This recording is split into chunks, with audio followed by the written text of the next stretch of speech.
बिहेको 2 दिन अगाडि आफ्नो स्किनमा चाहिँ स्किन प्रब्लम आइसकेपछि जुनै पनि ब्राइड नर्भस हुन्छ होला सायद।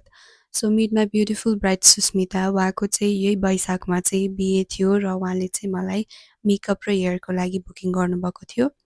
अनि उहाँको चाहिँ वेडिङ डेको चाहिँ 2-3 दिन अगाडि स्किनमा एकदमै एलर्जी आएर दागहरू छुटेको थियो। जुन दाग चाहिँ मेकअपले छोपिन्छ कि छोपिँदैन, त्यसको माथि मेकअप गर्नुहुन्छ कि हुँदैन भन्ने उहाँलाई एकदमै नै नर्भसनेस थियो र मैले चाहिँ उहाँको मेकअप गरिदिँदाखेरि चाहिँ लास्टमा एकदमै नै राम्रो फ्ललेस बेस निस्केको थियो, जसले गर्दाखेरि चाहिँ उहाँ एकदमै कन्फिडेन्ट देखिनुहुन्थ्यो। र मैले हेयरको लागि चाहिँ उहाँलाई सिम्पल बन गरिदिएको थिएँ पछाडि, अगाडि हल्का रिब्स उठाइदिएको थिएँ। जसले गर्दाखेरि चाहिँ मेकअप र हेयर दुइटै एकदमै मजाले कम्प्लिमेन्ट गरिरहेको थियो। मैले भिडियोजहरू राख्दाखेरि चाहिँ विदाउट फिल्टर नै राखिरहेको हुन्छु, जसले गर्दाखेरि चाहिँ तपाईँहरूलाई नेचुरल रिफरेन्स मिलोस् भनेर। So this is all for today. Thank you guys for watching. See you in the next.